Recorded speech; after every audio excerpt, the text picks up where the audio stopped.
close till I get up. Time is barely on our side. I don't wanna waste what's left. The storms we chase are leading us, and love is all we'll ever trust. Yeah, no, I don't wanna waste what's left. And on we'll go, through the wastelands, through the highways, till my shadow turns to sun rays. And we are once again back. I caught the audio issues early enough that it didn't ruin an entire recording. It's just me at the beginning. So I will ask you guys again. Actually, you know what? This time we have Kevin at the beginning, who also will have audio. So it kind of needed to happen anyway, you know? So, guys, I haven't heard in the last 5 minutes. How are you doing and how's your week been? I'm fantastic, dude. Oh, it's great to hear. Great. Oh, man. It's just wonderful. It's so good. Love Couldn't it. be better. How about you, Abel? Great end of the week. Good. Okay, so we'll go ahead and get into what I was saying. Oh, go ahead. Yeah. Well, how are you doing? How are you? We've talked. Good enough to keep going. Fair Good enough. to keep going. Fair enough. But so when I realized that my mic was audio muted, I guess that would be the only kind of mute that a mic would be. I'm guessing it would not be visually muted. I was saying, if you are invested enough in the show and you are watching before you log out and before you've moved on to something else, please tell me in the comments, because that's where I will actually consider it a valid take. If you like our current format where we kind of start out with a little light social media, it kind of gets your headspace working and kind of the gears churning, and then we get into the deeper stuff where we really talk about personal issues and what makes us tick, and our best worst moments and things we regret and all kinds of deep stuff. Or if you would prefer us just to jump right into deep stuff, any other suggestions would probably be, we're trying bit by bit to tweak it and make it as good as possible. This is not a finished product. We are still very much in the alpha/beta phase.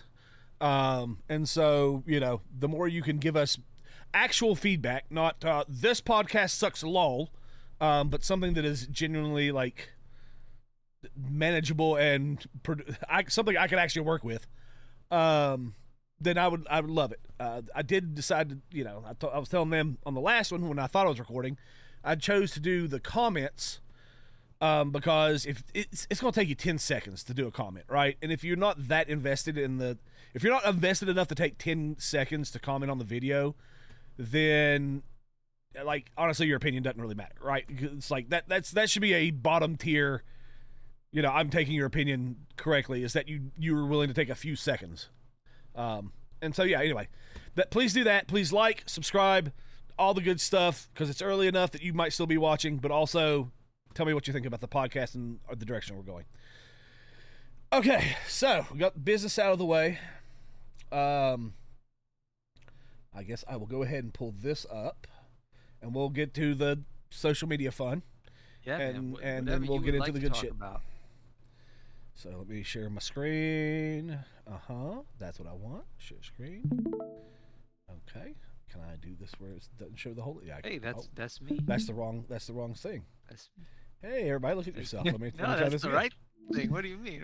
It's clearly Share right. your screen. Let me find the one I wanted. There we go. Haha. And then I go back over here. All right, this one I just Oh my God! read this. First. Okay. Ooh, Yeah, no. Ooh, I know that keeps going. I want to talk about. Thanks for listening, Shane, and always great to hear from my fan. He goes, "You are." Oh well. Anyway, I don't know how angry YouTube gets for me reading this stuff out, so I'll just. Oh, it'll you be are mad. fully blah blah blah piece of shit. I can do that part. It's astounding to listen to you tell your entirety retarded viewpoint. I'm reading someone else's stuff. You're a fucking brainwashed piece of shit retard. Go fucking drown yourself in the Gulf of Mexico. You goddamn propaganda pushy liar. You're so fucking stupid. It's unbelievable how little regard you have for embarrassing yourself. Do terribly. It's people. Yes, this is a great sentence. It's people like you that brought the Adolf Hitlers into power. By the way, this is all because he was like, I like the Sweeney ads. Hey, retard, I heard some immigrant is eating your cat, you dumb fuck gullible retard. You voted for a fucking child rapist, and now you push MAGA propaganda lies. You're a traitor to America, and you deserve full punishment for treason. Go fuck yourself, and you goddamn piece of shit. The reason I'm like, is one, he took it how you're supposed to, which you just laugh at how dumb this is. But also just the like, the vitriol, but like, the just, I don't know, lack of self-awareness. I don't. Yep. It was something that really fascinated me. I just thought, man, if this isn't like social media and how people interact on social media in a nutshell, this just clearly like unhinged rant that makes him look, it makes the ranter look worse, right? It looks like they are just like lost. Like no one's like reads that and they're like, I will change my opinion on this matter. That's a good point. Yeah. And also the like pure confidence in how right they are. You know what I mean? Like that's the other element. There's no like, well, I might be right. I don't agree with you. And I think I'm right, but I'm going to allow enough error in myself that I may not be 100% right. You get the... go ahead. That is Watch Mojo's top 10 crash outs. Oh, yeah. That is high up on the list. My gym buddy has a story about a guy he used to work with. His name was like Dave or something like that. And everyone knew Dave's an idiot, right? Mm-hmm. Dave doesn't know left from right. He's all sorts of messed up. And my buddy, whenever he had to make a decision, he'd go ask Dave what he thought, right? And everyone was like, well, why are you asking Dave what he thinks? He's an idiot. He doesn't. And he's like, okay, yeah, that's valuable information. Yeah. You know, what Dave thinks I should do is valuable information to me. And he's not smart enough to inquire with me afterwards, hey, why didn't you do what I recommended? You just do the opposite or don't do what he thinks you should. And it works out great, you know? That's what this guy is, right? It's a huge thumbs up for, I don't even know who Clay Travis is, but it's a huge thumbs up for him that this dude is on his enemies list, you know? Massive support for that. Clay Travis is a syndicated, well, he started with sports, and they're mostly, he owns Outkick Sports, which has like Buck Sexton and Clay Travis, but he also covers like politics, and he actually has a syndicated radio show that plays over like one of the big radio stations for like 2 hours that he talks about everything. And he's just been talking about it. This was in response to a Sydney Sweeney. He was just like, it's good. I mean, yeah, she's got tits and people like tits. America's healing. Instead of being like an unfit, ugly person that they're trying to use to sell jeans, they're at least putting someone who looks like they eat a salad once a week, you know, like, I mean, like it's kind of like healthy body proportions is now back in style. I watched that ad after you talked about it with me the other day because I had no idea what it was, right? So I looked it up and I watched it. And what really, it pissed me off, right? It made me mad because she couldn't like open her mouth and speak like a human being. Oh yeah, you know that like I was so angry. Jeans, I had great jeans. It's like, could you put some effort in? Like, I have great jeans. That wasn't hard. I think that's like not considered sexy though. To be like considered like seductive, you're like, I'm so sexy that I don't even open my mouth. It's the same thing with mumble rap. It's just so fucking stupid, right? I agree. It's like I'm so nonchalant. It's like, go fuck yourself. I kind of agree. That's with my that. statement. Sorry. Yeah, but I don't think she's a Nazi, and I don't think that like that's the thing that really is agreed. crazy. Of course. That I didn't even think about that stuff. I was so pissed off that she couldn't open her mouth. So the reason I linked this is so this guy obviously brought in the Adolf Hitler and Nazi and all that, right? So this is later. This is what young men do. This is great. I thought this was wonderful. Since the Democrats' left wing was called Sydney Sweeney a Nazi, over her jean ad. Young men are now calling her Adolf Hitler on social media. This is maybe the greatest nickname of all time. Thank you for the attention on this matter. And he mentioned this on the radio. Like I was driving to the doctor's office yesterday, and he was talking about this. So this is like, and he also got another message from a voicemail from like a 62-year-old listener, because he was like, guys have basically the same humor from about the age of 14 until they're still going to find certain things funny. And the name Adolf Hitler, like making fun of the Nazi side of things, because clearly it's not. And they're just, the actual, if you see the people who've been complaining online about it, it's usually like a jealousy thing. It's just women who are upset. This is the young men trolling the people who are pushing it too far. And exactly. Nazis. Absolutely. And I like that sense of humor. I like people who are like, you want to go down fine. We will have fun with your crazy. Yeah. I just thought it was funny. That's the only reason I included this. I thought this was kind of fascinating. Not his name, Mr. Pussy, but wow, what a username. Let's see if I can make this big enough. And then nope, we're gonna do this there.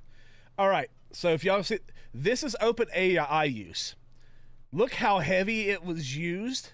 Yeah. May going up, and then right when school finishes, zhunk, it just like goes back down to normal usage. I found that to be, what's your, like, we've kind of talked about this, but I think it's very worrisome that like that's where our school is now, right? Like nobody's going to know how to write in 15, 20 years. Everybody's going to have, they won't be able to communicate unless they have a computer to write it for them. Well, I'm no longer a teacher, so I can say whatever the fuck I want. Which brings me to, in my entire time teaching, there were about 3 students that could write on their own, like a paper. If I told, hey, write a paper about this topic, or even if I said, choose a topic, something they're interested in. Yeah. One did the ethics of pornography, and I was like, that's an awesome topic. I love that you're interested in that. I love that you're thinking about that. And the content of the paper, right, like the ideas were great. Getting the ideas onto paper in a way that made sense to other people was horrible. Absolutely horrible. Yeah. Some of the smartest kids that I taught were terrible, terrible writers. They would say, hey, Mr. Johnson, can you read this for me? Can you proofread it? And I'd read it and I'd say, okay, you need to write the whole thing over again because it's absolute garbage. And it's the same thing. I love the ideas that are in it, but you just can't write, Yeah. And guess what AI does pretty well? It follows grammatical rules pretty well. Yeah. It follows, it spell checks pretty well. And I wonder, because a lot of times what people do with AI is they're like, write me a paper about this topic, make it sound like this or what, but so I don't think people understand that they're even giving. Yes, that's exactly. They're giving away their voice, and their thoughts are going to get lost because AI doesn't write with your brain and your thoughts. It's doing, and so it's like, I just don't think students understand what value they are actually losing and giving away by doing this. It would be so much better if they took these shit papers with great ideas, plugged them into AI, and said, please fix this paper's, writing style. Well, that's like what Grammarly, if you use it properly, that's what Grammarly is. It like you have it on, and it just highlights stuff that you've done. This is grammatically wrong. This needs to be, this word is past tense and this word is present tense, and they don't agree and join. You need to fix this or whatever. You started this sentence with "and," you dumb motherfucker. Yeah. What is wrong with you? Yeah. The only time I do that is on social media because you have limited words, and so you have to like. Who cares on social media? I right? agree. Go right ahead. I think that is a part of why we can't write anymore, right? Because what we read now, like the vast majority of what we read and write, is on social media. Where, in all honesty, grammar doesn't matter. And so it's like we don't even intake viable writing, because that's how before I went to college, I was still a pretty decent writer because I read stuff like Lord of the Rings and Shakespeare, and you would read stuff and you write like you read, and so C.S. Lewis, and I would read like apologetics books as well. So it's like if you're always reading, nah, dogs just be like that, yo, you're gonna, that's how you're gonna communicate. It's gonna be shit. Absolutely. And people don't realize it, but like the one of the core principles of life is that you are what you surround yourself with. You know, you are going to adopt stuff whether you know it or not. It's getting into your brain. Anything for you, Evil, on this topic before I scroll? I like to write. Well, okay. But so honestly, I'm probably one of the people that would utilize it in a positive way because I actually follow a formula and I would just use it to make it sound better. So like I have a process and things I write, and I actually picked up Dungeons and Dragons and I have written a book to try and learn how to adapt myself to being more descriptive. Because that was a serious shortcoming that I had growing up. So It's a good idea of how to fix it, though. You know, very good idea of how to sort it out. I mean, that's one of those things I think Tolkien does really well, but also like almost too well. Like when he starts the book, Lord of the Rings, and he starts describing the Shire, and it is just like every blade of grass is described. The dew on the green emerald grass that flows in the azure sky, and then it's like, and then the wheel that turns slowly, creaking with the cracks in the. I can't remember. I mean, I'm actually doing less, but I remember reading it and being like, okay, well, I get what the grass looks like. Can we get on to like literally anything? It's like it took me a while to get into it. This was a hobbit hole, not a muggy, dirty, nasty, wet, clumped exactly, hole. And but like 8 more adjectives to describe it in a good way. Yeah. I'm like, I got the visual. Yeah. But yeah, no, I agree. I think that's a viable. Like again, we said you have to read good writing to get to have your brain have it in the database to be able to pull from, right? And that's kind of where that comes from. Let's see. I thought this was pretty interesting. So she was saying that she's looking to date to marry. And then dating to marry, dude, you're 19, relax. And she said, I'm 20. What's the alternative? Date for heartbreak? Date to waste time? And I wonder, I know I would love to hear what Placebo, because I know you're probably the most fluid. I feel like I'm so gender fluid. Yeah, maybe not that, but like,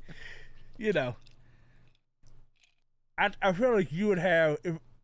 I think me and Evil would both be like, yes, I dating to marry. That should be the aim. It's not saying that you're going to only date. Like that should be the goal. Is if you're dating.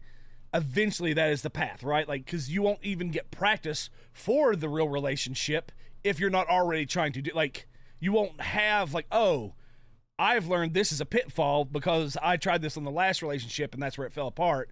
If you're not actually trying to do it the right, if you're just, it's a toss away, you're not even interested relationship, then the you won't have the same sequence of events and same problems pop up and you won't know how to deal with them when they get there. That's my thought, but I would like to get you.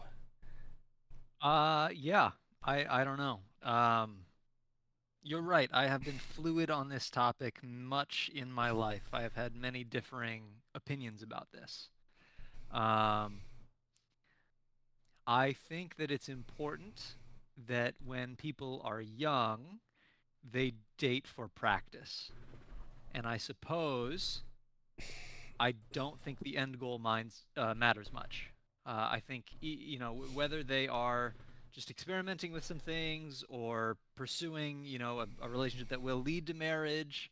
I think that if you are 16, 17, 18, and you are in a relationship and they say, the other person says, I'm not going to marry you. Right. Just so you know, there's a barrier around this relationship. We are not going to get married. I still don't think there's anything wrong with you trying some things, and maybe that's the perfect time to experiment, try things, fuck it up, so that you're ready for later. Yeah.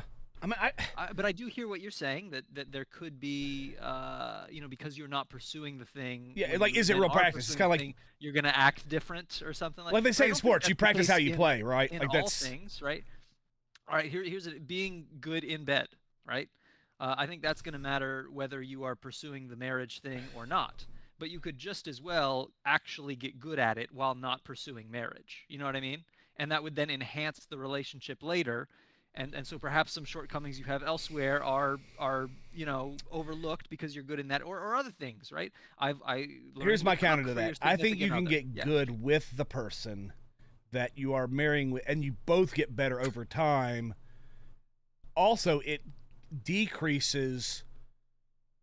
I think part of the reason why being so good in marriage is like, I mean, in bed, is because people have had so much experience that it's like, okay, well, this person was good at this, but they were trash at everything else, and now you're expecting everyone else to be that good at the set. Absolutely. So it's like, I think that could almost be as detrimental to long-term relationships and stuff, because you don't give someone time to, or you just expect them to be a certain level of good instead of being like, hey, we're in this together. I think that's actually a valuable part of the relationship, is learning how to communicate about sex and learning how to develop and be like, oh, I like this, you like this, I'm going to change what I do this way, you change what you do that. Like, learning that element instead of just expecting it to, like, we either click sexually or we don't. It's like, well, no, that's a growth area. You can grow and develop in that area.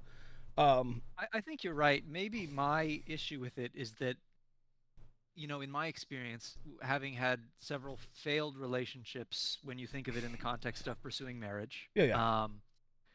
uh, I going through the relationships, I was making mistakes, and then once they stopped, I think every young man has the experience of first relationship. They put her on a fucking pedestal, Yep. right? She is divine. You Mm-hmm. could march the world's supermodels in front of you naked, and you would go, ew. I don't, Yeah. it is like that. And I think that is not a great, you It's can't too put her on a much. pedestal like that. Yeah. Yes, but I think it's so normal for a young man to do that at the start. And then, And so I suppose, in yeah. pursuing the merit, I think it's far more important that you get that knocked out. Get that mess that up once, get better, be better for the next time. Yeah. Maybe I'm just playing the percentages here, and it is of course possible to sort that out in one relationship Yeah. that then goes on to that is possible. But I suppose I, percentage wise, I think it's unlikely. I'm gonna jump in here and say Yeah. honestly, I think that's kind of my end game goal, is that I actually want that kind of youthful, idealistic view on my partner back, Yeah, I because get that. I feel like we don't have that Cherish each kind of other enough. Yeah. respect, and yeah, and But actually, The problem may yeah. be that other people aren't good, not that you putting them on the pedestal. Well, I think you have to have a realistic approach. So here's what I kind of agree with you, because I'm with you, Eva. I want a youthful, not sarcastic, I, I don't know, bitter relationship. That we're just accepting that we both suck and we're here and we're accepting that this is what we're gonna do in life, because you gotta have somebody suck a dick, you gotta have somebody pay the bills, so we're just gonna be good. Like, I want there to be a genuine, like, you are the love of my life. I am hold to some pedestal, but also a real. I think it should be a realistic pedestal. You understand they're human, they're flawed, and they understand they're human and they're flawed, and that both of you are going to have to work and evolve and change and adapt as the relationship. Like, there's nobody you're going to get with that it's going to work out like right off the bat. Like, there's just it's who we are as human beings. There's going to be things that, like, you're not going to share the same perspective and view on something as them, and sometimes it's not even intentional, right? It's like your habits. There's certain habits that would just be annoying to them, and vice versa, and you're gonna have to work out how to,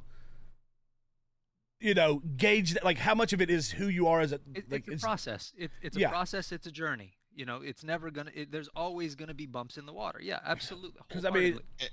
oh, go ahead.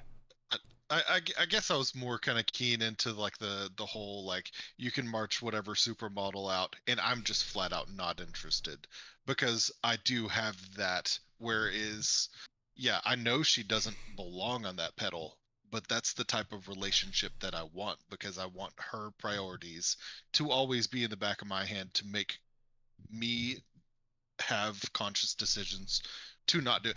Now, I understand that can go very wrong. Mhm. All right, elevating someone above where they need to be can create problematic instances.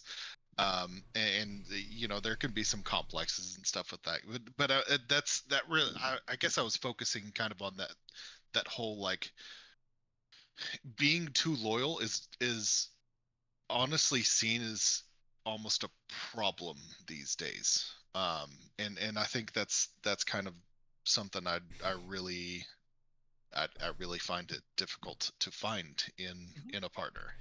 I was gonna say, So I think what you're wanting is good. It also takes a lot more preemptive. going It takes through more those preemptive gauging of who they are as a person. Because if you do that to someone who is egotistical and narcissistic, they will take advantage. Like, that's the problem, right? That's where men have gotten to where they just won't date because they've been putting women on pedestals, and women have gotten comfortable in that to the point where they believe that they should have no responsibilities giving back to the relationship. You need to have someone else. If you're going to give, like, I am giving my all to you. We are one scripturally, right? Like, we are now one. I'm going to treat you as if I'm treating myself. If whatever care I want, whatever I would like in a relationship, the level of which I would care for myself, I am now putting you in that same priority list. But you have to have someone else who is also willing to put you in that, so you both are putting each other number one, right? Like, you have to, but it's tough. It's tough to find somebody that is genuinely capable of, like, meeting you at that state. yes, but at the same time, we're also called to do that. We're called to be, we're called to our specific roles. All I'm right, listening, whether or not you want to jump into, like, Yeah. gender roles or whatever is largely irrelevant. You are called to a specific role in in this Bill? situation. Yeah. And Yeah. Yeah. so as far as as far as being with, whatever relationship your partner looks like, it is, there are tried and true ways of doing things, and then there is the new and current social uh, faux pas that we have, that, I we agree. have just a lot of single miserable people out here, and I we're getting older without maintaining marriages. We're getting divorced at higher rates. It's nasty all the way through. um and I think that while having those experiences is a valid, it is a valid growth mechanism, I still think we should be trying to approach each relationship that we do have with the utmost. I think that's where I was aiming. Like, the intent is to make the relationship work, but the expectation or the understanding is that it might not. That you understand early on, listen, there's people who, it's some sort of balance I'm trying to work out here, because I do think you'll get crushed if you keep going into and you pour out everything you have into a person, and then you just get completely used, right? Like, that causes scars that eventually will cause you to be an asshole. But if you can go into it like, this is and here's the ideal, but I fully am aware that there could be, this relationship may not work, and maybe we're not there. We're just, as human beings, we are so, diametrically opposed to how we think, how we function. I mean, there's been some girls I've dated in the past that, like, looking back, we were never going to work. It's just, there's elements of who I am as a human that I don't even want to change, right? Like, there's things I think are good, but it would clash with who they are, and they didn't want to change. And so it's like, 100%. Yeah. sometimes it's like, but I went into the relationship going, let's make this work. And then, and I actually feel like it was only by trying it that way that I was like, oh, I now see how this didn't work. I now understand what stage, and I can now gauge my next partner more accurately right off the bat. I'll know how to get right into. I'm like, I can save time and money on the next one. Kind of, I mean, I hate to say it sounds. I'm kind of lowering it down. That's not. I'm not quite saying everybody's just time and money, but it does like. I was able to understand because I was doing that. I don't know. It's a tough question. I hear you. My experience is different. I have learned a shit ton about myself, about relationships, about how things should be, how things work. And I suppose I went in with the, expectation, like you say, that we're gonna push to be together, right? Like it's gonna, we're pushing for a monogamous long-term thing,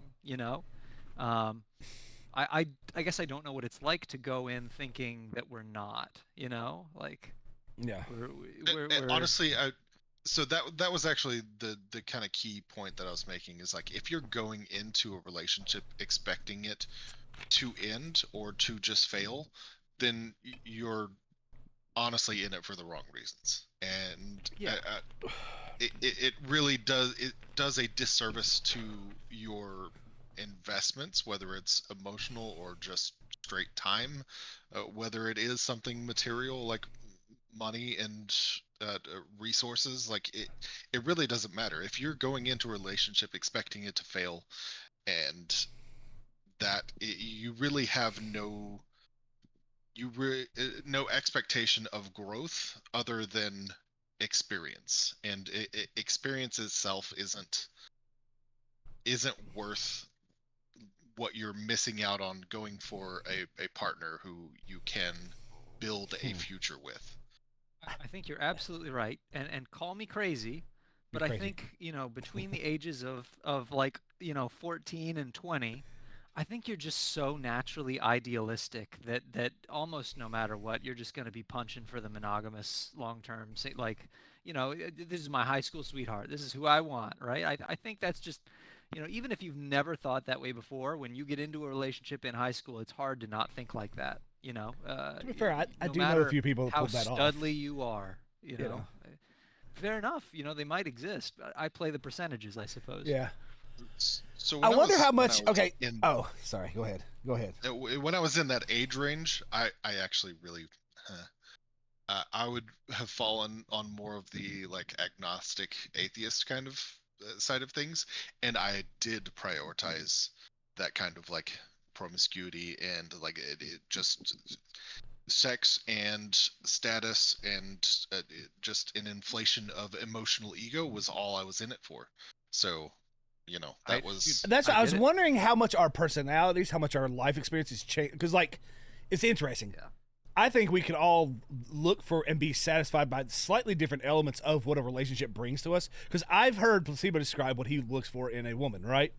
And I've been like, Xena warrior princess. Nope. Yeah. I am like, that's not me, and I get why that's valuable. I'm not devaluing that. I think that is again, we three. I am firmly in the belief that we three could go into a bar and there would be almost we would have no problems each finding someone to date because we're just like as intellectually and like it's funny because I feel like we're very kind of similar and we process okay. Like we can, this is why we work, right? Because we do understand each other. But I do think when it comes to relationships, like we do have very different tastes or different needs.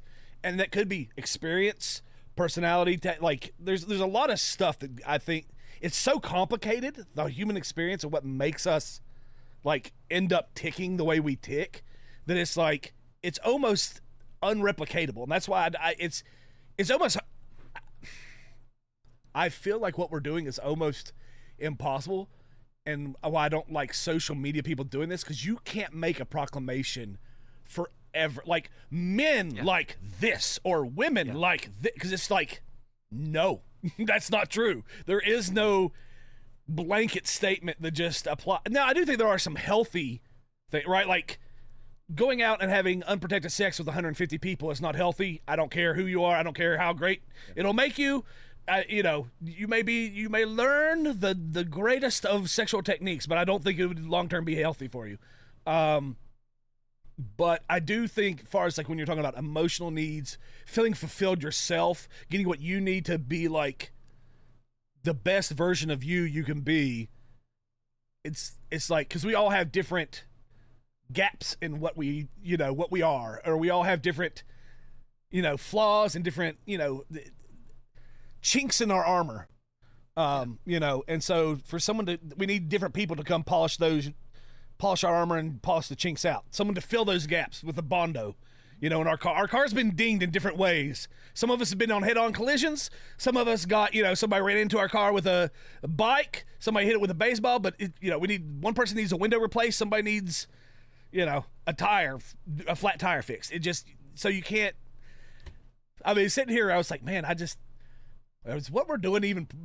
Is there any point, like, other than just like getting it out there?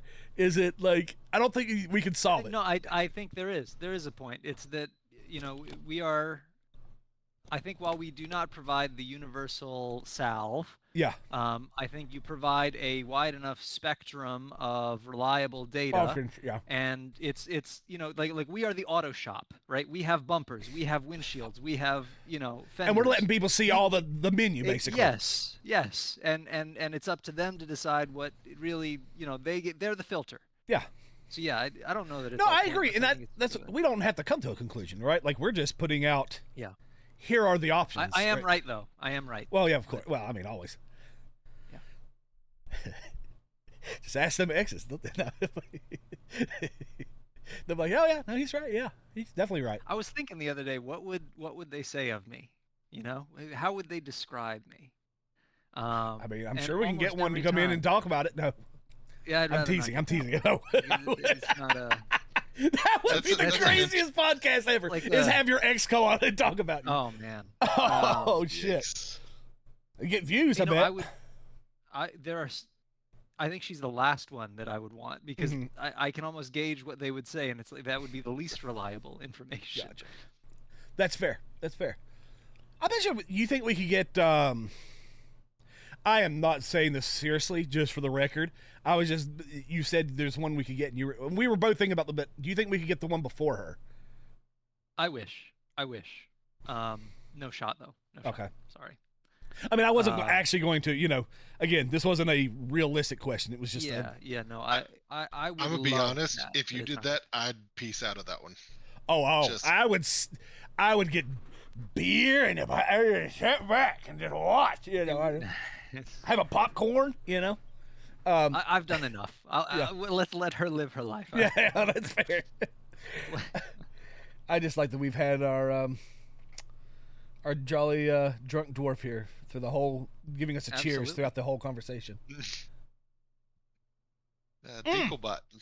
This is one thing again, it's another social media thing that I hate. This guy posted basically like, oh, Tolkien's trash. He's not actually all that good. Blah, blah, blah. Just a very like aggressively negative, antagonistic post. And his response was, I come back to this and there are 20 Tolkien fans foaming at the mouth, proved my point. I hate that mentality where you antagonize people and then they respond to either correct or whatever in a way that you evoked that and then you're like, proves I'm right. Like, people act like that proves their point and that they are correct because it's like, no, you just intentionally piss people off. That doesn't prove anything is correct. If anything, that shows how small his net is, that he can throw something like that stupid out there and only get 20 people. Like, you realize how hard of a following Tolkien has? Jeez. Yeah, I mean, that's true too. But it's all just grandstanding. Yeah. But I don't know. It's confirmation bias. Yes, I was gonna say, you see, it's exactly what it is. Confirmation. You see this so much, and it's not just in this element. You see it in politics, romance, whatever, social stuff. People will put something out that they know is going to have a certain reply, and then they use people's reply as justification for everything that, like, as if it were proof, not actual proof, but the replies rather. And I don't know. That always annoys me. It is dumb. We're getting we've already been, let me see how long we've been going. Nope, that is the wrong thing. We have been going. Okay, yeah. Let's get into the 30. prompts. We've given people enough warm up time. I over prepare, as you can tell. Look at this. Just boom, boom, boom, boom, boom. Wait. Oh no! One more thing. I do want to ask you guys about this because this is. I've talked about this before, and there are studies that have done this, but this is just a lead in into this concept. So, Mr. Beast posted a social media post about him smiling with his dead eyes over, and he had a water pump in an African village, and he was talking about how, I've built water pumps in African villages.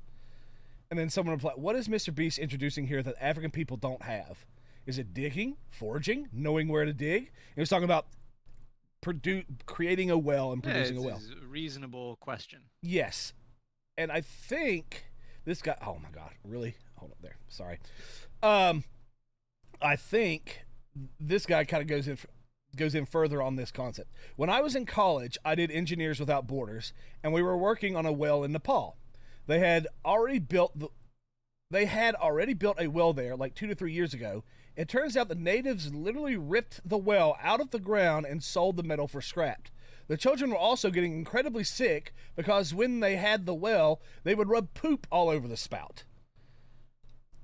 It goes into a concept of like, I wonder how much can you help people if they don't have a culture that is built around like maintenance and getting stuff. I don't know. There's something that's like, and I think this works for Americans too. There's certain Americans, sometimes you can't help people if they're not of the mindset to grow, build, and help themselves. It's like, there's just some people like you have to accept, like, we could dump all the money in the world into them and it's not going to fix the problem. I'm extremely tired of everyone acting like all cultures are equally good in every way. Mm-hmm. And that there's not things that pretty much every culture does that are not quite right, that we could learn from some other culture, right? Like, but that doesn't mean that other culture is better than ours. It just means they are better in that one little way. They could be worse in every other way, but that one way we should, right? Like, I think America gets a lot right. I think we learn a hell of a lot from the collectivist cultures of Asia, right? I think we could do with a lot more family pride. I think that would go a long way for us. And like that, I think there's a lot that's wrong with those African cultures, unfortunately. Okay. A lot wrong. There's something to be said about tribalism and the fact that they haven't. I know it's a bad word to use, but evolved past that point is really not doing themselves a service. Yeah, that's what it was interesting. They were talking you can't about. Force it.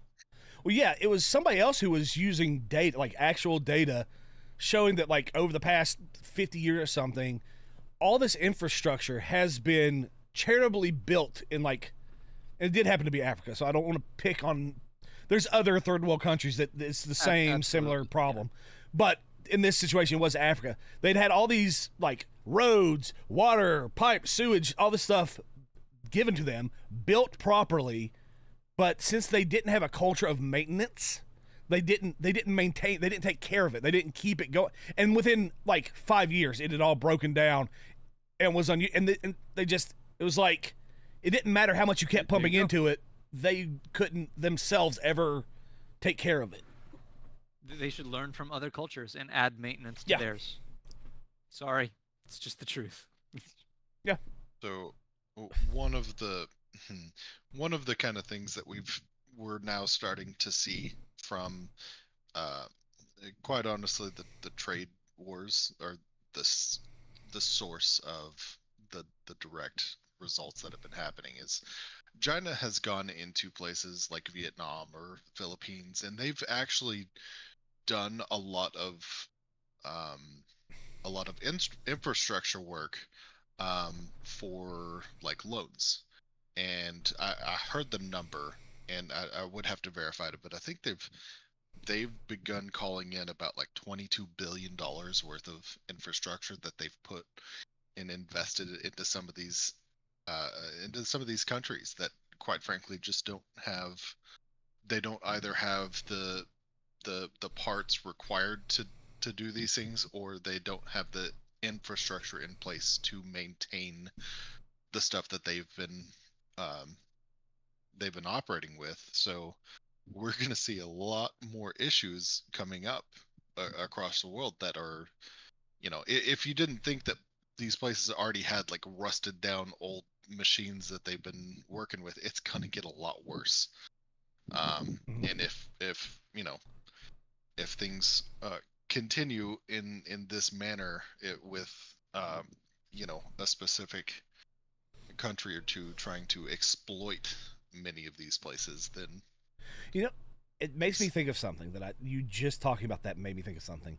So you know how the Grand Tour, the guys that drive their cars, Yeah. their very first time they did one, they drove some cars across like the African wasteland, and they parked them in a African village, and they kind of broke down, but they were still usable. They came back like at the like 15, 20 years later. Those cars were still there. They just had a few things pulled out of them. So these people could have had working vehicles in a broke ass African village. Like, they don't have any vehicles. They could, and instead of just making little tweaks or using them, they instead tore the cars up and then basically left. It was like they were like, oh, what pieces of history? Look, this is where we were, and it's still here.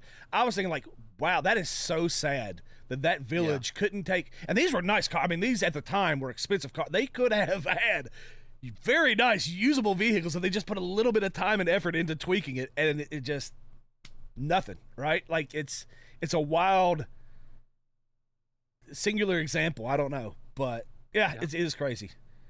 So I'm going to do this for my boy Placebo. I forgot. I did want to do this. Great. No. He discovered this guy, and I also discovered this guy. And it makes a point that I like as well. Let's see if we can get. Not everybody deserves a podcast. There it is.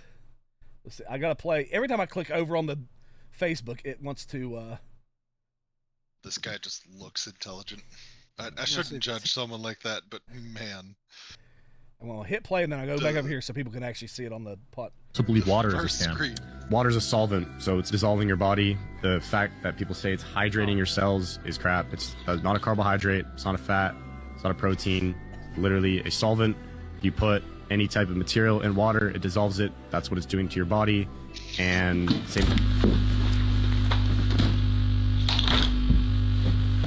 You also believe water. Okay. Oh boy. I love it. He makes it great. He does these on a couple of these.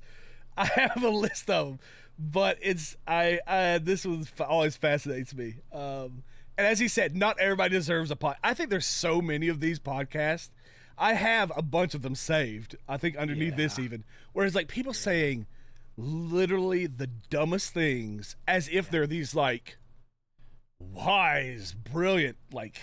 I saw another one that was a woman saying, so my friend told me that when you get married, and this was a big deal to me, when you get married, your partner becomes like your immediate family. Like, it's fucking mind-blowing. Yeah. Like no shit. Obviously, right? Like, that is what I don't know, man. I feel like can confirm water is a solvent. Uh-huh. It can confirm that is true. You should drink it. You should. Yes. You should intake. It doesn't water. dissolve your body. It actually is absorbed by your body. But it's just like provides oxygen to your muscles. It's so fascinating. It's H2O. How many people oxygen in there have podcasts, and they have here's the thing, they have money. That the quality on that is better than what we have, right? Like their cameras are better. I was guaranteed they do actually probably have a producer who is sitting there, adjusting the audio, making the clips. They have more money to make, and yet it's like they shouldn't be putting content everyone's out. Everyone's got a gimmick. Everyone's got a thing, right? You got all sorts of people trying to game the system around every single avenue to try to make their name on things, right? Like, it's everywhere, and that's what that is, right? It's the same thing that you see from like all sorts of other, like fucking V-Shred comes to mind, right? Just bullshit, right? But it's the only avenue people haven't explored because people have explored all the true stuff already. So we got to do this to make a name. It feels like academia, right? Like people putting out bullshit studies because the actual real studies have been, especially when you talk about like history, it's been looked through pretty heavily. And so now they have to come out with, actually what's really happened, let me tell you. And it's like some offshoot, completely batshit crazy idea. But, that's the only way they get money for their study. Well, anyway, that was because I know you discovered, what's his name? It was just right here. Olima Omega. Olima Omega. Yeah, he's very funny. He's one of my. This is the other guy. I'll do one more just because I also like He's this guy. Okay, try to keep up. I am a 47-year-old biological man. I am been on hormones for a year, a little over a year. I just had my boobs done. I've had one facial surgery. I am not going to have bottom surgery. I'm going to do one more face surgery on the bottom of my chin. I am transitioning to look as much like a female as I can. That's the way I've wanted to be my whole life. I understand that I cannot ever be a biological female. For those of you people that cannot define what a female is, realize that you're part of the problem, okay? A female is someone who was born a female with X chromosomes and can have babies and can give birth and so on and so forth. For the idiots out there that say that some men can have babies because they're trans men, well, that's because they're a biological woman. So let's stop all the nonsense and stop all the bullshit. So you're telling me that they're not all delusional? Why can't they all be like that? That was normal to me. I have no problems there whatsoever. Common sense. Yep. Job well done. Fuck. I don't. Okay. So yeah, I was like, because usually he's just like, what is going on with our generation where we're just rejecting reality? And then this guy came along and I was like, I kind of like, here's what they don't understand. Respect the terms. Yes, we don't care. Look how you want. We don't care about that. It's when you start rejecting reality. That's when people start having issues, right? And so this guy, I bet you he would be perfectly, I bet he could go to GOP conventions, and if he gave this explanation, everybody would be fine with him. 100%. Yeah. It's and that's except the crazies who are like, everyone who's not, when I mean, there's those exist too, right? Yeah. No, absolutely. But I got it because I was like, I agree, Duke. Duke Gomez is usually a very like New York, just spit it how I tell it how it is. That's his thing. Yeah. But yeah, I was kind of like, yeah, okay, fine, sure. You want to feel pretty, but you accept. Yeah. That's I was like, power to you, brother. Live your life. All I Live your really best want life. is that we use the terms appropriately. Yeah. That's all I want. Because if we don't use the terms appropriately, then they have no value. Give it 10 years, right? Because I think that's the end goal of using these terms wonky, is that in 10 years we're not going to have the terms, and it's going to be so fluid that it's incomprehensible. And so now our culture just doesn't have those ideas anymore because they cease to mean what they meant. Yes, you know what I mean? It's an attempt to reject reality by changing terms. Over a long time, it would be. It's an attempt to change reality, which I don't know. You can't change the facts on this one. Yeah, I know. You can't believe Disney enough to where Disney becomes real world stuff. Yeah, exactly. Go ahead, man. The Evil been giving us some good faces down there. What, you got something to say?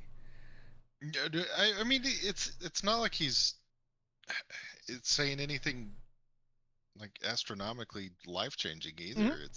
It's such a simple concept, and everyone's like, okay, yeah.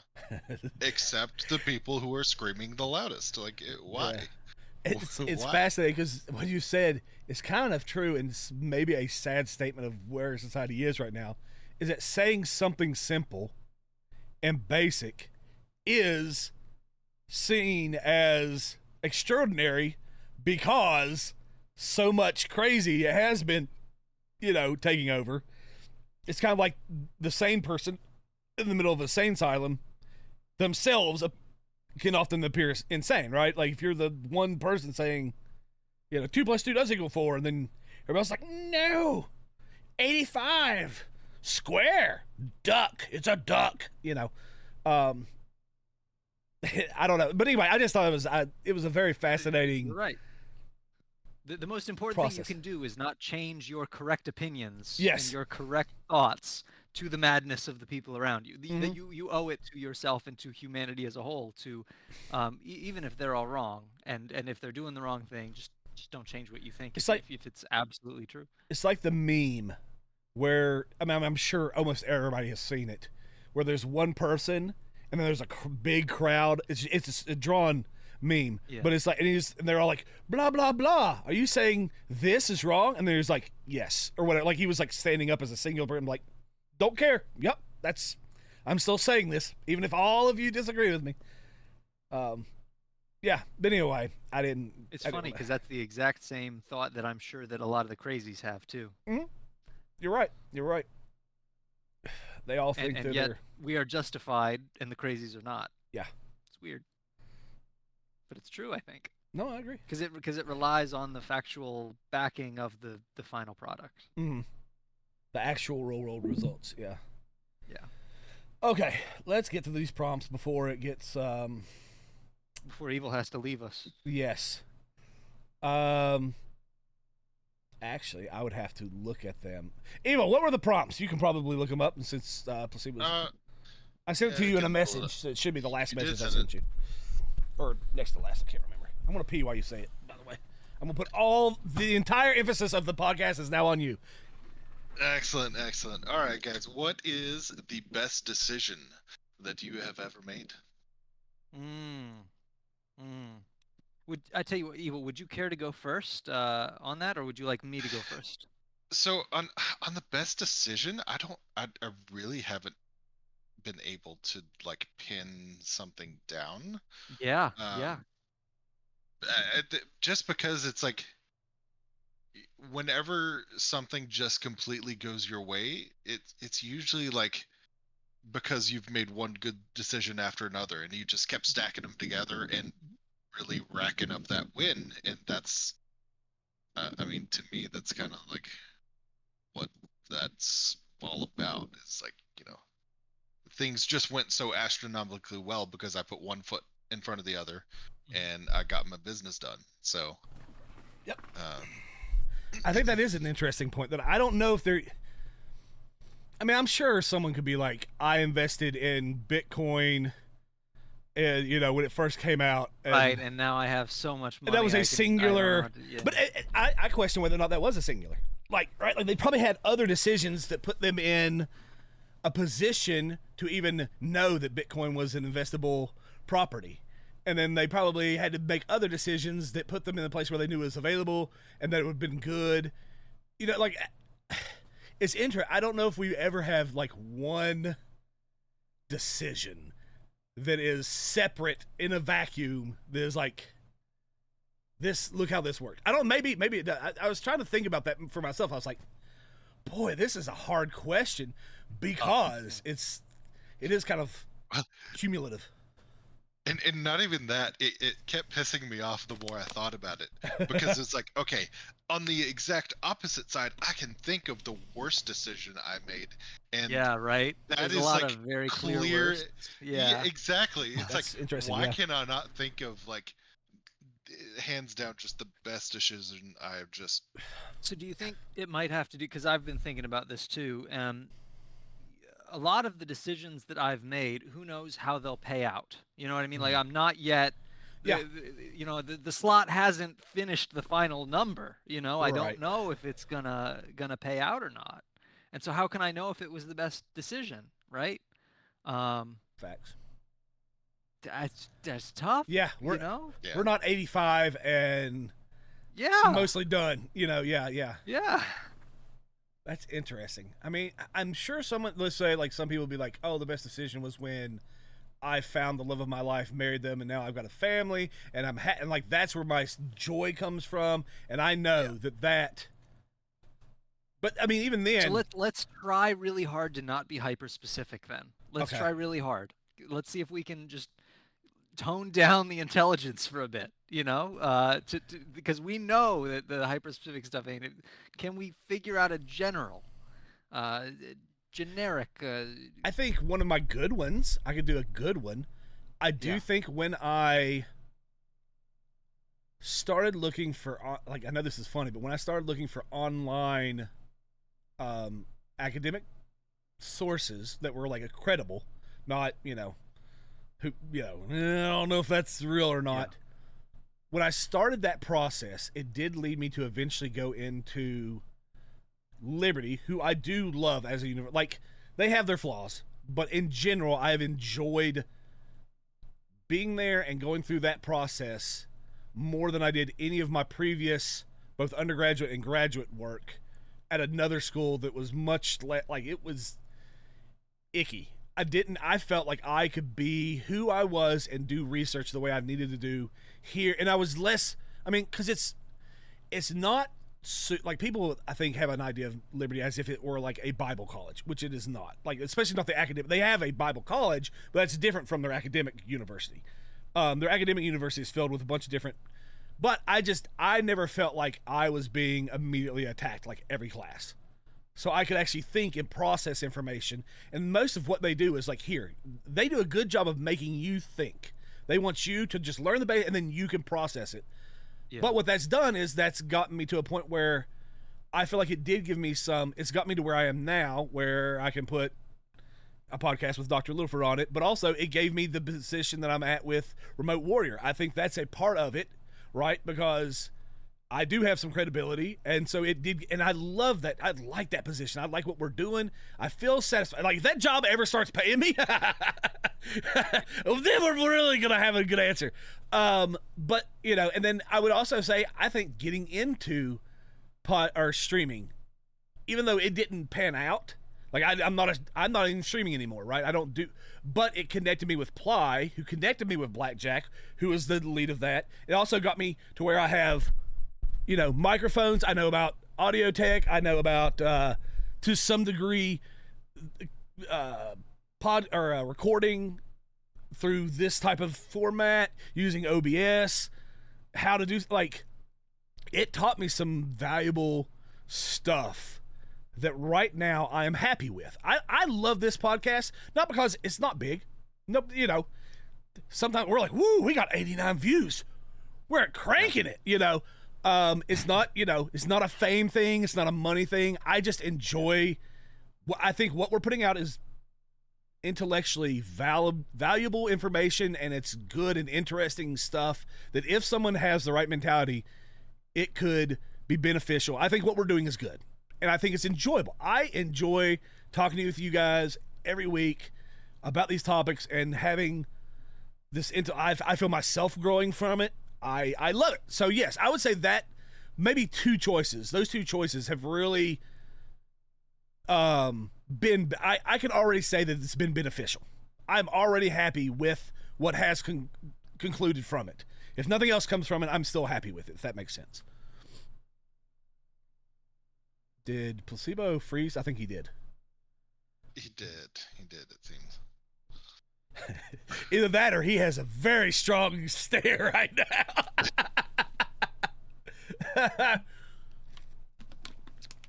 But go ahead and I guess you'll riff off of that. He'll feel. I'm assuming you'll figure it out. Some swirlies from him. So yeah. Okay. So honestly, to kind of piggyback off of that a little bit,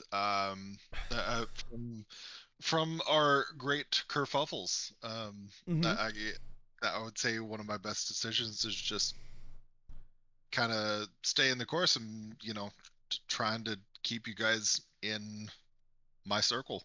Yeah, I agree. Because I really feel like I was kind of the the one with the olive branch in most of those cases. A lot of unless we were fighting with you, but yes, yeah, Yeah, well, yeah. I honestly, even when we were fighting with me, I feel like I'd most of the time have been the one reaching out to try and keep things cordial, and still. I would agree. I think it works. I think it worked because me and Placebo, though we are strong of will and mind, we are also willing to be introspective and admit, like, okay, maybe I did fuck up a little bit here. Because I think in both cases, like when we fought, we had to both kind of come to like, okay, we didn't handle that as well as we could have. I mean, We should, because there are people who, most... if they get pissed off at each other, it's over, right? Like they will just, they will never admit. Welcome back. Hey, he's back. Oh, sorry. Oh, there he is. Blame Spectrum. Sorry. Yeah, that's fine. It's good. Nothing I can do. So you want to go ahead, Evil? Go ahead and just real quick say what we were talking. Say what your good decision was, and I do want to. Just to kind of piggyback off of what he was saying, like the decisions he's made in keeping his productive circle. I think mine would probably be just the steps that I've taken to kind of keep this circle together. Yeah. And I really do feel like in a lot of cases, yes, I have made my share of bonehead moves, but I feel like I have had a lot of the olive branch extended in a lot of these cases. I did think of something else, and it's usually a reminder. It's one that I keep here on my desk to not make the same decision I made previously, and for me to not give that to her. I think was a very, very positive mental thing, and I keep it on my desk as a reminder. I was in a very strange relationship for about 6 years with a lady who ultimately did not want to get married or have children, and she was very back and forth about a lot of different things, but I think ultimately that was a net positive of me getting clear of that. So I don't know if you is heard it my turn then? Yeah, I think I did. Okay. So yeah, it's all you then. I don't have a real. There's a few that I think were really good for me, right? I don't know which one is best, right? But the ones that stick out. I went to All Souls Catholic School, right? From pre-K 3 to 8th grade, right? Small Catholic school. Started first grade with 30 kids in the class, graduated 8th grade with 20, right? Small, tight-knit, right? We all knew everything about each other. We all hated each other. Right. Because we spent so much time together. Yeah. When I graduated from there, my grandmother really wanted me to go to Father Lopez, which was another Catholic school. And I said, no, I want to go to Seminole High School, right? I want to. So Father Lopez has about 200, maybe 300 kids there for high school. Seminole had at least 3,000, right? That's about the size of mine. Campus, yeah. That's what mine was. Yeah. And I was like, I want to go to Seminole High School, and she was like, okay, cool. Well, I'll drive you. And I was like, I want to ride the bus, right? Okay, that I didn't. And I was like, I was very, very, very like, I want to experience what this is like that other people have gone through for many years. I want to be in that. Yeah. And I mean, just the sheer culture shock of it all was like, really good for me, right? Really, really good for me. And the fact that I did it after I had my moral center, right? And it was also the first time where I said, this is what I'm going to do, and I'm going to be able to handle it. Because my family was like, are you going to be able to be okay, right? And I said, no, I will, and I was. It built agency. It built a better appreciation for the things that I had. It built an understanding of the world around me. It was just all around very good. I think that if I had to pick, that's probably the lowest on my list, right? Second on my list, right above that, because there's 3 that I can think of that are really good. The one above that is having gone through the relationship with Dominique, because I was not the perfect person in that I should have been. But what I was afterwards, once I was with Jenny, this past one, I treated her as maturely as I possibly could have, right? It was clear to me that I learned the lessons from that previous one that I needed to, right? So I'm extremely grateful because I think that relationship made me what I need to be for one to really work out if it's with the right Yes. person, right? No, I I get don't that, think yeah. I would be capable of it without having gone through being not great with Dominique, right? She took Understand. the brunt of it, and it's gonna pay out for someone else, unfortunately. The top one is kind of weird. So, like I said, I went to All Souls, right? Now, there were 2 male teachers at All Souls when I was there, and they were both middle school teachers, right? So, pre-K 3 all the way through 5th grade, I didn't have a father in the house. I had only female teachers. I had my grandmother taking care of me. Um, I had no idea what masculine, No, I no get it, yeah. clue what any sort of man stuff looked like. And I was over at my neighbor's house one day, and we were playing like Guitar Hero or something like that. And I can remember my grandmother came over and she knocked on the door, right? And for some reason, I went to answer it, right? It's not my fucking house, but sure, I'll answer the door. And it's my grand. She's like, "Do you want to take guitar lessons?" Right?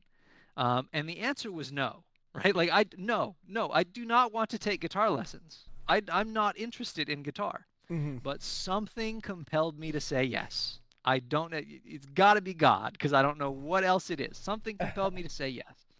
Um, and so I started taking guitar lessons.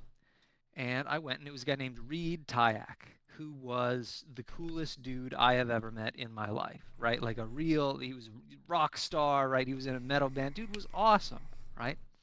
Um, and really, it wasn't so much guitar lessons as much as it was therapy and like teaching me like how to be masculine in any way, right? Like Yeah. I'd go in and I'd complain, my grandmother made chili again. I don't want to eat chili. This is the 5th time this month we're having chili. I don't want chili. And he said, okay, well, why don't you, make a list like bread, cheese, meat, and you give it to your grandmother and you say, this is what I need to live. And it became so clear to me, I just want to bitch, right? I'm just here to bitch. I'm just here to complain. I'm not really here. This is just, I'm just bitching. And he did that so reliably that it was like every single week I'd go and I'd come out just a little bit better, just a little bit more, agential, capable. Yeah. And I don't, I never had a father figure until I got him, and I am so grateful that my father was not in the picture because this guy was way better than my father probably would have been, right? You wish he would So have what been. I guess it would have been best case scenario is if this guy was your father, right? Like Absolutely. Yeah. But like second best case is for sure. Yeah. I don't have a don't father have the figure bad until, guy, like, have the better guy. right. Yeah. Yes, right. Happily wait. So, yeah, saying yes to do you want to take guitar lessons for no reason I could have ever comprehended? Yeah, that was a pretty good decision. That's cool. That was good. You know, it's funny. You were saying how it taught you not to just like complain because I find myself doing that some too, but it really struck me because I wonder how much of people, I would say in our generation, younger, that's a big thing because like even it's something simple, but I do think it speaks of a larger cultural thing that I see a lot in like the gaming culture where people just complain. Like this Battlefield 6 beta just came out, right? I see so many people, what they need to change is, and no one agrees on what they need to change. Like everybody is like, the assault rifles need to be nerfed. I'm like, I'm personally like, you are out your fucking mind. But Agreed. and they're like, oh, and one person will be like, oh, I hate the way the planes fly. Another person, I love the way the planes fly. I hate the way the vehicles. I love it. I hate. It's like everybody just wants to complain about. It's almost like they don't. There's not really something all that bad there. They're just looking for a reason to whine. And you see it not just with this game. Any game comes out, you will almost immediately see people trying to just bitch about it. And you go, man, a lot of people need to learn this lesson of like, how much is something actually truly wrong and broken and something you need versus how much is it just you want to whine and feel like you're downtrodden or something. It was really, I think I agree. That's I guess I'm agreeing with you and I'm validating what you say. That's a valuable, good lesson. Also, I guess while I still got the floor, I had a very similar pattern to what you had. I was either homeschooled or in private Christian schools, small private Christian schools, up until 8th grade. 8th grade was the first time I ever went to a public school, and now I didn't make the choice; my parents did. But I think it was they prayed about it, and they really felt very led that this is what I was supposed to do, and I could not agree with them more. I think it was that I'd already been, like you said, I'd already had my core kind of foundationalized, but then I was sent out, and it was a good thing for me. It was across the board. I think it's what we are supposed to be as Christians. I'll take us there, right? Like we're supposed to get that moral core and then go out and be the moral, an experience, the exemplar. Yeah, and I wonder if like how people the stage they develop that at, because some people don't just, not everybody develops that at 11, 12, 13. Sometimes it's 17, 18. So it's like I said, I was poor with Dominique, and I was 24. Yeah. But I do think, like, it was interesting. You mentioned that, and I was like, yeah, that's a very similar process that I had, and I agree with it. I think that was a good, wasn't my decision, but it was a good one, nonetheless. Yeah, that's cool. You had wise parents. My parents were not that wise, not that smart. I had to steer the ship, or it was not getting steered. Yeah, that's interesting. Yeah, but yeah, that was good. I was just giving you a thumbs up on for my end. You had anything, Evil, or we ready to move to the second prompt? Well, I mean, the only thing I could think of while you're saying that is just misery loves company, and people just love to bond over, not even love to, but people naturally bond over negative experiences, and even like trauma and loss in life and stuff like that. So yeah, it makes sense. The second prompt is, what has been the single best moment in your life? Yeah. Now, we already talked about this. Placebo gave his last week. We'll skip mine, right? He actually see gave our two. podcast from last week. Yeah. See our podcast from last week if you care. Yeah, if you actually want to know. It's a good one. It is, once again, I agree, a good one. And I definitely think anybody who is enjoying what's going on should definitely go back and view it, because it is worth a view. Go ahead, Evil. I'll let you start us off again. So mine's it's a little rough. It's a two-parter. We're with you, man. We're with you. Yeah. The single best moment of my life was set up by the worst decision in my life. I crawled into my closet with a loaded shotgun, put it in my mouth, and pulled the trigger. And that was such a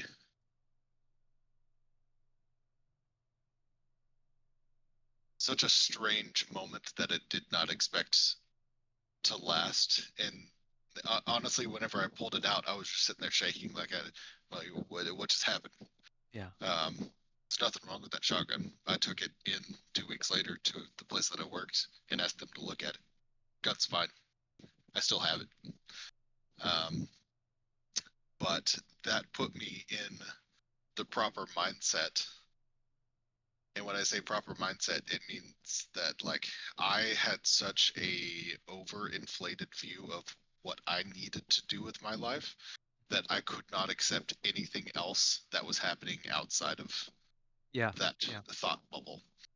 And when my sister decided to drag my butt to church, I was just like, whatever, why not? Obviously what I'm doing isn't working here. And I think that the best moment of my life is actually coming to put my faith in Christ, to put my belief in him. And that was a conscious decision that I had to make, that I would not have made if I didn't have that experience. And that's the only reason that I throw that in there, is because I needed to know that I am not in control of everything that happens in my life. I am the driver But that doesn't mean I'm going to make it over that hill that I'm purposely driving for. Sometimes there's a storm that's going to come and blow my ass way off course, and he's the one who knows what that is. And Yeah. without that moment, I would have never gotten to have that experience. So that was I know that. I also glad that. By the way, I'm also very glad the shotgun didn't go off. You're a good, valuable part of my life. I think I've heard Evil tell that 3 times, and I think every single time, that's immediately the response, and I think that's remarkable, right? Because I've heard that before, like literally verbatim. I'm so glad that didn't go off, verbatim, three times. Yep. Which is fair, you know. Yeah. No, I'm thinking along with you. You know what I mean? Like, yeah. No, I think that's. Well, it's not like you can say, "I hope it did." Well, yeah, but I mean, yeah, you'd be like, "Oh yeah, of course, whatever." But no, I think. Well, I just think it's valuable to be like, let the people you know in your life that are, valuable to you, that they are valuable to you. You know, I do. Yes. That is a big thing for me. That I as much as I tease people and give. Yeah. As much as you criticize, and that I think it's equally valuable to be like, no, but you are valuable in a important part of my life, and I want you to know that. Yeah. So yeah, I agree, and I think that's something that we share. That we are. What a beautiful world it would be if we could all tell each other what we thought. You know, say the good things when they're there, right? Yeah. Right. No, I'm with you 100% there. And yeah, I guess I do think. Go ahead. I just fuck all the people, and I know it's big on like TV and movie. I make my own luck. There's no such thing as luck. Fuck you. Fuck you. You don't know what the fuck you're talking about. Because there is. Yes. There is luck. You know, things can go well or things can go poorly. Often, I think, at the discretion of God. You know, if you're an atheist, you're welcome to think it's just the universe being random. That's fine. But there is some randomness. There's randomness. I suppose some things that we cannot, and that shotgun not going off. I was thinking about that, man. That is God's kind of funny, I've been reading through the Bible. I got a big old study Bible. It's like 2,000 pages or something like that, right? I'm only 300, maybe 350 in, and I'm only through Exodus, right? That's it. It's ridiculous. Yeah. But if there's one thing that's clear to me, it's that God has you covered in the long run, but he most certainly does not in the short run, right? Like the short run, you're going to have to, like Abraham was told your descendants will number the grains of sand, right? When he died, how many kids did he have? 2. He does not have you covered in the short run, but in the long run, he does, right? Yeah. And I get what you're saying. Yeah. I mean, I think there's also some times where God does step in and makes, as is evident. Yeah. I think in what Evil said, right? Yeah, but I agree. I agree with your sentiment. Yeah, I do agree. It's like things don't always work out. Let's put it this way, and this is maybe a very core foundation to the way I don't think, as brilliant as we as humans have been blessed by God to have intellect more than anything else. We can perceive things. We can predict the future. We are blessed, but I don't think we are infinitely perceptive, and we are flawed, and it doesn't matter how high your IQ, you will miss things. You will not be able to predict every element, and that's like a foundational thing for me. Like, that's why you can't be over arrogant, right? Because you're never going to be so great that you can know everything and know how everything is going to turn out and be so wise that you just won't ever be wrong. It's just not. You are a human. Yeah. You will be flawed. You will be wrong at times. That actually makes me think of my favorite quote from Paul. Is in Corinthians, 1 Corinthians 1:25, and it's the folly of God is wiser than man's wisdom. Yeah. And the meekness of God is stronger than man's strength. And it's like, no matter what you do not have that ultimate view. You don't have that ultimate power to do what you think you should do. I'll trade you. I'll trade you my favorite. So high are the heavens above the earth, as are my ways above your ways. Hmm. As said by me, of course. I wrote that. It's Hunter 1-1 right there. Hunter 1-1. I don't know why that hit me as being funny, but man, that hit good for me, man. That hit good. Partially because it's cat, right? It's you admitting that it's like, you're right, like it's that's part of the beauty of that joke. But we also know at least like 80 to 100 people that would say, "Oh yeah, no, that's what he thinks, legitimately." Yeah. Right? This is me playing down the rabbit hole. Yes. Like you want to, yeah. I agree.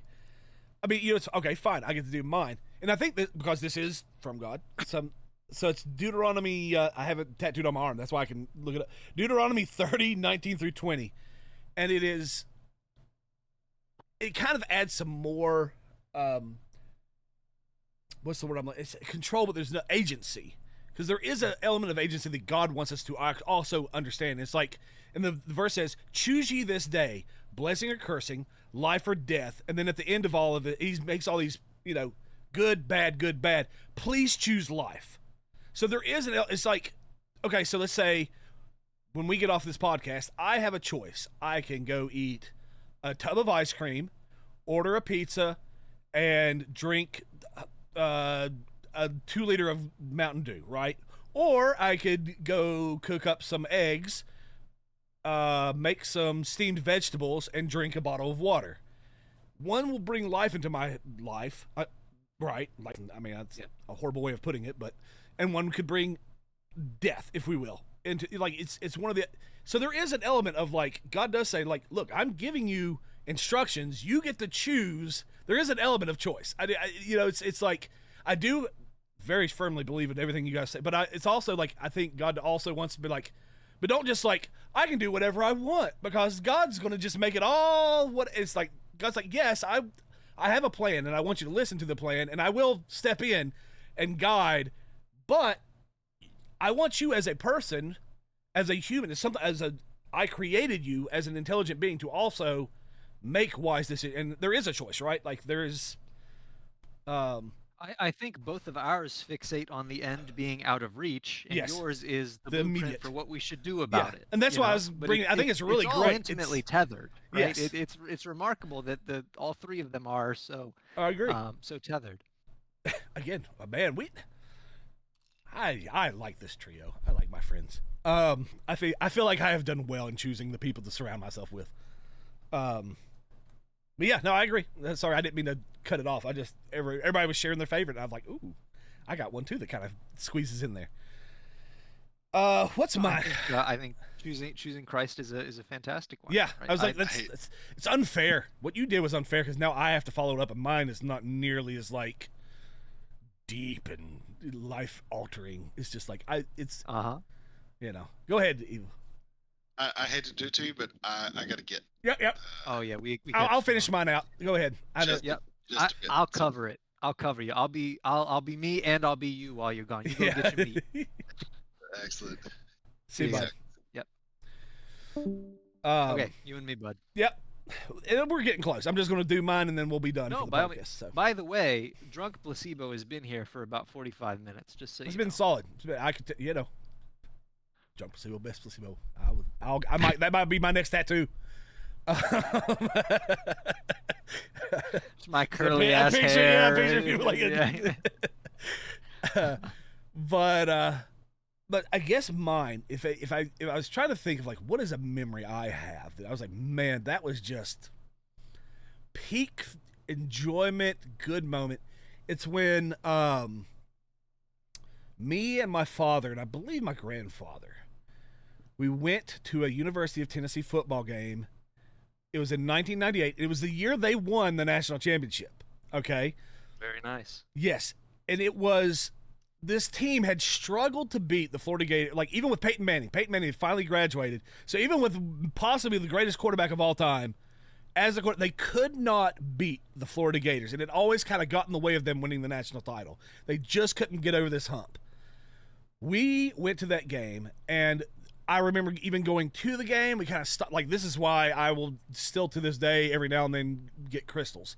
because that's where we stopped on the way to the game. It was like, ooh, it's a treat, and we're gonna stop on the way. Yeah. Oh, we gotta stop and get some crystals, and it was just part of the whole thing. And being there with my dad and my grandfather, and this like bond. But it was also this like, I don't know if anybody's ever been to an SEC football game, and especially the Tennessee at that time it was 107,000 they could fit in there. It's so like the volume is just you feel it. The crowd Tennessee actually set the all-time record for how loud a stadium can get for any sport across the globe. And but that night, I mean, you couldn't. Someone's face could be here, and you would be yelling at each other. Couldn't hear. Like it was just so much. And like they said the stadium was shaking so much that people in the upper decks and especially in the press box were like, they were kind of like, should we be leaving and like getting to like ground floor because like it was moving. They were like and it was just, and when that final kick missed.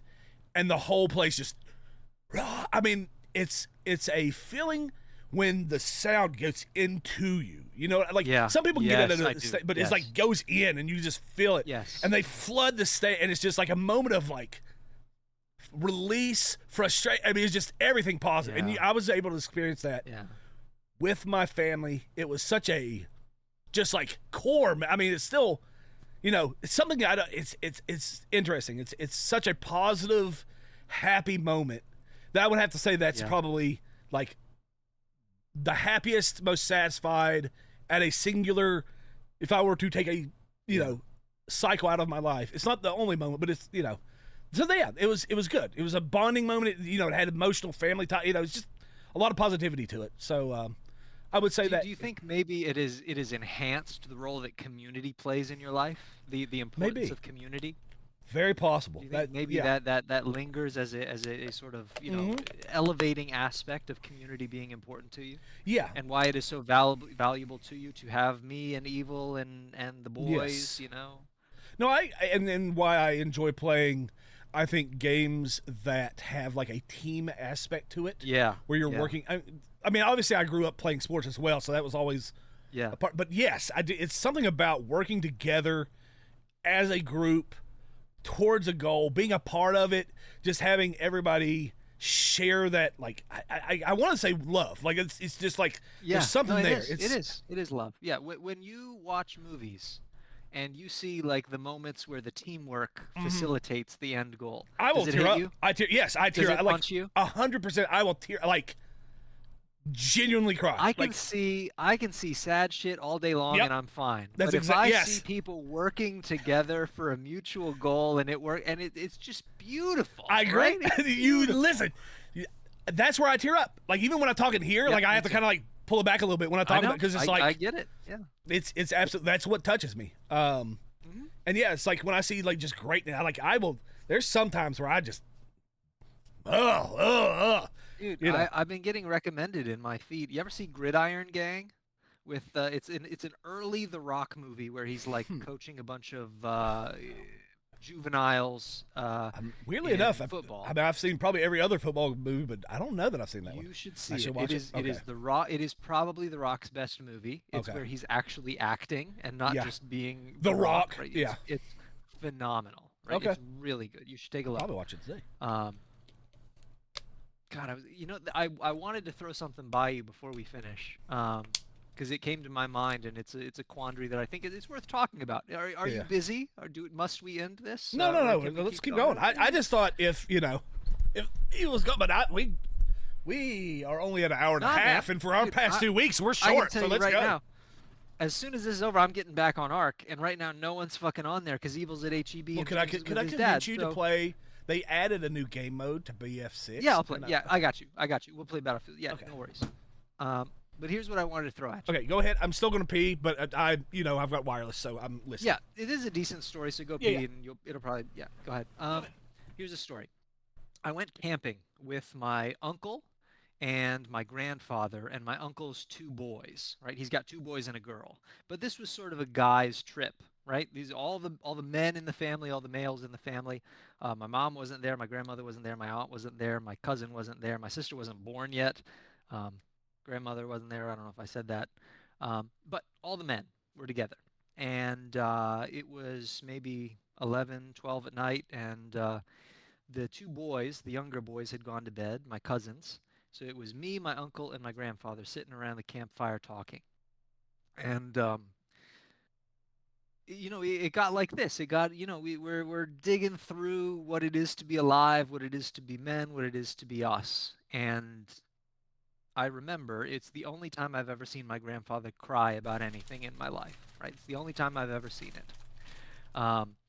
And, he told us that he feels like my grandmother doesn't love him. Yeah. So we would go to church every Sunday. Every single Sunday. And I don't know if you know Catholic services, because we're Catholic.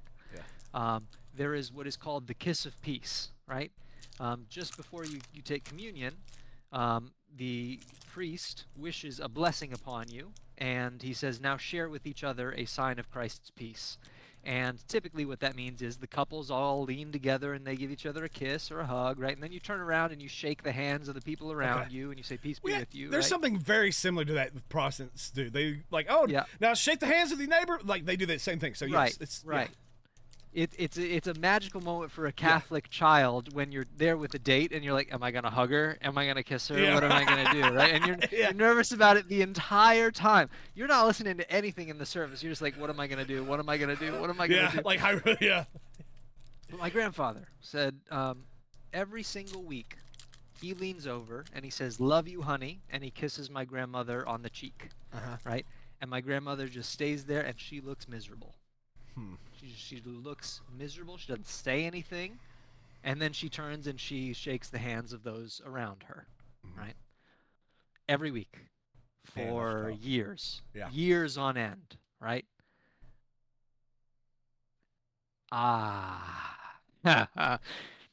That's rough, that's and I feel bad because my uncle made sure. He was like, look, we're talking here. This is guy talk. I was young. I was like 14, 15. And he's like, and he knew. I'm like, I'm past Reed, so now I'm in the problem solving era, right? If there's a problem, you bring it up with the person and you fix it, right? Yeah. And my uncle made sure, look, you don't say anything to anyone about this. And my grandparents couldn't watch this podcast if they fucking wanted to, so I'm not worried about that. But how am I to take that? And to be honest, I don't think they are alone in that. I think so many people are in life in that situation. That's their life. They are my grandfather, or they are my grandmother, right? Do you think it's communication? Tragic? Like, because we are big on you would have communicated, hey, babe, I don't feel loved. When this happens, this is genuinely affecting. And I would too. I would have the same, I will tell you that I don't feel this. Yeah. But do you think that might have been a part? Is because a lot of men are not 100%. communicative, and they don't. 100%. Neither of them communicate well with each other at all. They're just not capable of it. I have never in my life heard my grandmother or my grandfather say, "I feel X." Right? Happy. I feel sad. I feel used. I feel unloved. I feel so on. I've never heard that. What my grandfather said when we were out there was, "It really hurts me." That's the closest we've ever gotten. That's all I've ever gotten from them. Yeah. So 100% communications. And do you think that would solve it though? I don't know if it was. That's the first step. That you'd have to have that first. It is, right? Yeah, you can't solve it if neither person really realizes it's a major issue, right? And here we are 10 years later, and it's the same, And I can't help but wonder, what if I said, Uncle, I love you, but you don't know what the fuck you're talking about. Hey, Graham, can I ask you something? Yeah. Why don't you? Why don't you say it? And then she'd say, and I don't like public shows of affection or what. Yeah. It would fall where it may. That's but wouldn't it be better to have solved this 10 years ago? Or because they're 80 now. They're 80. Is it late enough that it's like just ride it out? Just I don't know. That's interesting. So, see, do you want to solve it now? Yeah, that's kind of where it's like, yeah, that's a tough. I don't know, man. Have you ever maybe breach the subject again with your grandfather and see if he said anything, and be like, I would listen. I love you, and so I want you to be able to feel that back. I want you to have a a good idea. You should say something and see where that goes. That's probably my how I'd handle it. Because there's no reason they may live to 90. Why waste another decade, right? Oh no, my grandmother definitely will. My grandfather probably will. Okay. Yeah. So yeah, and that's good. Like let them. That way it doesn't fester. Like there's always communication. God, man, if people would communicate, so much would be solved. I mean, not everything. And now that he's gone, I can say I love Evil. Right? I love Evil. Yeah. I've said many times he's been doing fantastic. Communication is an issue for him. It's an issue. Yeah. We were playing Ark. I built a structure, and he said, it's not going to work. Took it down, built something else. I cackled so hard because you saw me commenting on it, right? Like I did. He took the whole thing. It was beautiful. It was working. It was fine. I knew what I was doing, but my internet died and I couldn't get back onto it. Well, I show up today. It took me literally 1 to 2 minutes of problem solving to figure out how to make it work, and it works. And I put it back up, and it's like, dude, just communicate. Just say, hey, it's not gonna work because I'll wait. Right. James actually knew the right thing, and he was on the whole time. He could have sorted it out, right? Communication is a superpower, ladies and gentlemen who are watching. Please learn it. Be willing to say I am hurt. Be willing to say I feel bad. Be willing to say I feel good. Like with Preacher and Evil, right? We are grateful the shotgun didn't go off. Absolutely. Right? And he needs to hear that, right? It's a good thing. Yeah, I agree. It's like I said, tell people, gosh, I don't know. And I know difficult, it's sometimes difficult when it is it's easier I don't know. I'm cutting myself off. I think it's always hard. Yeah, because I was going to say, it's easier to say positive, but I don't know that some people, it's tough to say I love you to somebody, right? Yeah. And it's difficult to do that too. So it's tough, but it's so valuable. It's so meaningful. It's really important. So yeah, no, I agree. I love you too, Placebo. Nah. I don't want to practice on but I mean, much love. Yeah. I do kind of like tell you all the time. Like I'm like, man, it feels like you're 80% of the time. It feels like probably higher than that. 95% of the time, it's like I'm like, yeah, this dude shares my brain. I enjoy it because it's like, and I think that's a lot of it. I think there's my gym buddy. The reason I told him, like, dude, I love you. And the reason is because he understands me. Yeah. Because he's smart enough to understand me. I hate to say it. There are so many people that are just not smart enough to understand me, and I'm sure you feel it, right? Yeah. Because I think that's why we vibe, right?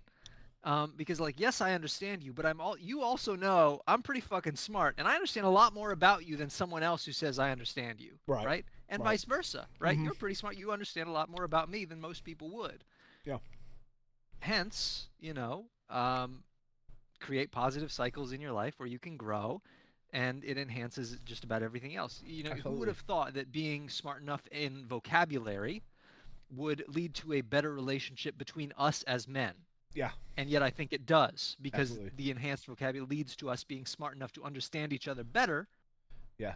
And to be able to communicate that understanding accurately as well. Yeah. Yeah. No, I agree. It's a holistic thing.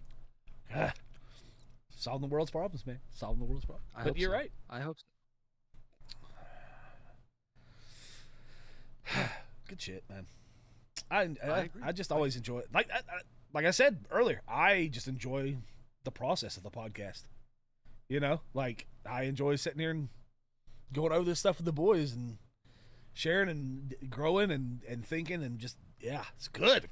It feels good. People need to listen. Find people you are comfortable doing this kind of stuff with. Like everyone should have a group of people that about once a week you can go and just I don't know. I'll share do it who you are if with you're them. comfortable being told that you're stupid. Yeah. Because I'm going to tell you you're stupid until you're smart. But I'll do it with you. Yeah. It's fair. I'm sure Preacher will do it with you. Yeah, and it's true. I'm also stubborn enough to take that and be able to go like, I agree and I disagree, and also, I think I'm also a person that over time I'm like, yeah, he was right. You know, like I'm got that initial, but I'm like, okay, I can process where I need to like how to take it too. You know, where I'm not just like, I'm how dare you? I'm a good person. I'm like, no, I do need to tweak that. You're right. Yeah, but yeah, no, it's interesting. You know, it's part of me, again, we talked about last night. It's frustrating that it took me till my 40s till I'm really aware of who I'm surrounding myself and how valuable that is and getting the right people. And it's like what I've even known beforehand, you know, like right. I guess that's the trick of life, right? It's like the older you get, sometimes the more perception you have, the more like wisdom you have. It's like, man, if I could have had all this when I was 20, you know, like, woo, that would have. Dude, I feel the same way. I'm 28. I'm thinking, why didn't I have this when I was 18? Yeah. Right? And I'm sure that if I was 18, I'd be like, man, why didn't I have this when I was 12? Right? Yeah. I'm sure everyone feels that way, but I totally get it. Yeah. You know, I think that the ultimate conclusion is we should be grateful we have it now. I agree. I'm very grateful. Yes, and yes, constant. There's another word other than grateful, but a state of, we'll just say, gratefulness is absolutely maybe. Appreciation. Value. I don't know. It's invaluable for making you happier as a person. If you're always thinking about the negative and you're always dwelling on it, it will absolutely drag you down, and you will perceive the world as being worse. Right? You will be less happy. If you're not grateful and go, wait, no, I got good stuff going. Like, everything's not perfect, but we're ignoring the truth that there are millions and millions of people in the world that will never have that realization and that appreciation. Sad, yeah. Ever, you know. So the fact that we get it at all is like, dude, I think about that all the time. Walking around, seeing, like, unfortunately, some very ghetto people who were born in a very rough circumstance, and they're acting like they're from that environment, and it's like, I feel so bad because the deck is just stacked against you, you know, intellectually from the get-go, right? Like, it would take a monumental effort to pull yourself out of that. I mean, and that's where you have, like, the Ben grateful. Carson stuff, right? Like, people who were born in that, but they just absolutely. And that's the thing, you know, that they have a capability. It's just they are so surrounded by a bad culture, and then the culture feeds on itself, saying that you're not allowed to criticize the culture, or you lose who you are as a person. It hinders I think that's that growth. Ben Carson had his mom, right? Yeah. You ever read Gifted Hands by Ben Carson? No, you told me to do. Book? You suggested it. I think maybe last week. It's a great book, but he says, you know, his mom took him to the library just about every day and said 2 books a week. You know, that was it. 2 books a week, right? And he did it. Him and his brother. And that's what it took, and he got out of it because his mother cared enough to push that. You know, I don't think anyone succeeds without help. Which is, again, that also brings up how valuable people need to see how valuable being a parent is to your children, and that you're leading and you're not their friend. It's not about you being their friend too, because I'm sure there's days and weeks where they did not want to do it. But it's just like it is valuable to society. It's not this hindrance to you being a great at your career or what. Like, I think so many people see it as like this, I guess if I have to for society, I'll have some babies so humanity doesn't die out. But I just, it's that, like, there's this weird thing in Western culture. Yeah. When I say we should take this from the Eastern collectivist cultures. Yeah, I agree. It would be so beneficial for us to have some element of familial pride in that your successes, your child's successes, your parents' successes, they are yours, right? You are together as a unit. Yep. Just the sense of togetherness. And your friends' successes. I genuinely think that your guys' successes are, we've talked about this before. We get very happy when you or Evil have success. I feel happy about it. I'm like, yes, this is good. I'm not like, and now I gotta get something better. It's like, no, I'm happy. It's not this concern of like my insecurity that I need to then fix, right? It's like, okay, this is good. The people that I'm around are elevating themselves. That's what I should want. Yeah. Right? It's beautiful. Yep. Yeah. Oh, whew, I agree. So go out there, anybody who's made it this long, and replicate. Go replicate everything we just talked about. Go do it. Easy task. We're just gonna throw it out there. This heavy, lifelong journey task. Just go, go establish it. And the thing is, right. It's going to be something we work on the rest of our life too. It's not a you accomplish and you're done. You still Agreed. It's a effort over the time. So high are his ways above our ways, and his thoughts above our thoughts. We're never going to get there. Couldn't agree. But if more. you ended 80% of the way, and you could have been 90%. Yep. No, I agree. It's amazing. There's happens to be wisdom in that book. It's almost like all of Western civilization was basically built off of a lot of the wisdom based into that book. It's almost like there's something there. It's crazy. But yeah. Well, I appreciate you taking the time. I know Evil's not here, but I appreciate you taking the time, and I hope everybody who listens to the podcast appreciates, us taking time and we're trying to bring you in. I hope you feel it. I hope you start to feel like you're a part of the group and you're a part of the conversation. Please, again, comment. I actually like replying to comment. I'd love to include you in some of this conversation.